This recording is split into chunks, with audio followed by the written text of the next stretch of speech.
जरत रहे दिया उ बुता गइल बा, तोरा शादी के दिन अब आ गइल बा, शादी के दिन अब आ गइल बा।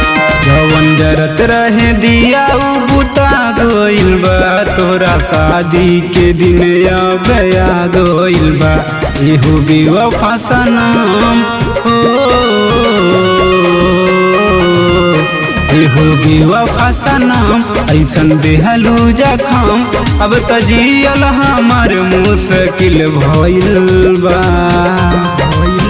तोहर शादी कके जियारा जुड़ा जाई हो, आजमगढ़ के लइका पगला जाई हो, तोहरा जिंदगी में दूसर के हुआ जाई हो, आजमगढ़ के लइका पगला जाई हो।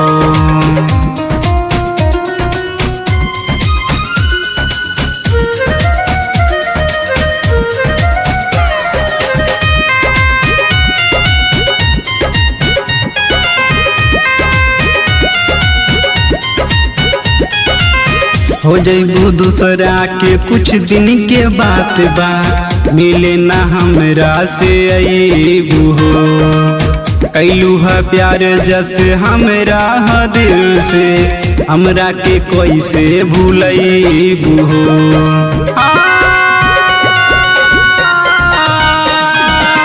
हो जइबू दूसरा के कुछ दिन के बात बा, मिले ना हमरा से अइबू हो, कैलू है प्यार जैसे हमरा दिल से, हमरा के कैसे भूलइबू हो। कैलू हमरा से छल कैलू हमरा से छल, कैलू क्षण में बदल, काट देखी के हद हमर फेल भइल बा। तोहर शादी कके जियारा जुड़ा जाई हो, आजमगढ़ के लइका पगला जाई हो, तोहरा जिंदगी में दूसर के हुआ जाई हो, आजमगढ़ के लइका पगला जाई हो।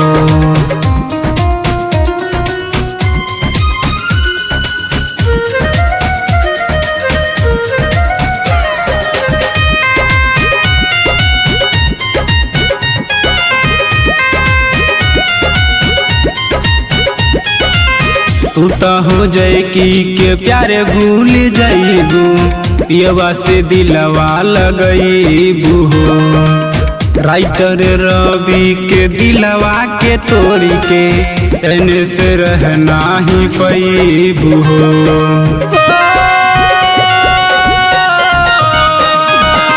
तू तो हो जाए के प्यारे भूल जाइबू, पियवा से दिलवा लगइबू हो, राइटर रवि के दिलवा के तोड़ के चैन से रहना ही पैबू हो। हाथ छूटी तोहार हो,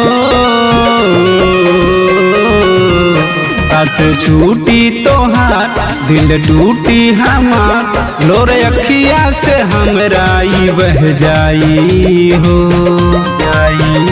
तोहर शादी कके जियारा जुड़ा जाई हो, आजमगढ़ के लइका पगला जाई हो, तोहरा जिंदगी में दूसर के हुआ जाई हो, आजमगढ़ के लइका पगला जाई हो।